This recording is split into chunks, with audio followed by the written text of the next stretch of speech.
വിശദമായ വാർത്തയിലേക്ക്. ബി.ജെ.പിയും സി.പി.എമ്മും തമ്മിൽ സംസ്ഥാനത്തുടനീളം രഹസ്യധാരണ ഉണ്ടാക്കിയിട്ടുള്ളതായി പ്രതിപക്ഷ നേതാവ് വി.ഡി. സതീശൻ ആരോപിച്ചു.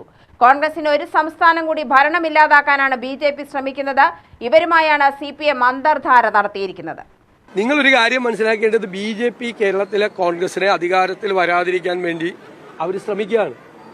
കോൺഗ്രസ് അധികാരത്തിൽ വരരുതെന്നാണ് അവരുടെ ആഗ്രഹം. കോൺഗ്രസിന് ഇന്ത്യയിൽ ഒരു സംസ്ഥാനം കൂടി അധികാരത്തിൽ ഉണ്ടാകരുത് എന്നാണ് അവരുടെ ലക്ഷ്യം. അതുകൊണ്ടാണ് അവർ സി.പി.എമ്മുമായിട്ട് ധാരണ ഉണ്ടാക്കിയിരിക്കുന്നത്. എല്ലാ കാര്യത്തിലും ധാരണയല്ലേ. ഈ ബാന്ധവം മറച്ചുവെക്കാനാണ് UDF ബി.ജെ.പി ധാരണ ഉള്ളതെന്ന് പ്രചാരണം നടത്തുന്നത്. ശബരിമല കൊള്ളയിൽ ഒരു നടപടിയും പാർട്ടിക്കാർക്കെതിരെ CPM സ്വീകരിച്ചിട്ടില്ല. അവരെയെല്ലാം സംരക്ഷിക്കുകയാണ്. സ്വർണ്ണക്കൊള്ള കേസ് തന്നെ ഇല്ലാതാക്കാനാണ് അണിയറയിൽ ശ്രമം നടത്തുന്നത്. വികസനത്തെക്കുറിച്ച് ചർച്ച ചെയ്യാൻ തയ്യാറാണ്. 1 ലക്ഷത്തിലധികം കോടി കിഫ്ബിയിൽ ചെലവാക്കിയെന്ന് കള്ളം പറയുന്ന സർക്കാർ വെറും 38,000 കോടി മാത്രമാണ് ചെലവാക്കിയിട്ടുള്ളത്. അതെല്ലാം ബജറ്റിലൂടെ മാത്രം. ഒറ്റപ്പാലം, ഷൊർണൂർ മണ്ഡലങ്ങളിൽ തിരഞ്ഞെടുപ്പ് കൺവെൻഷൻ ഉദ്ഘാടനം ചെയ്യാനെത്തിയതായിരുന്നു സതീശൻ. UTV news, Palakkad.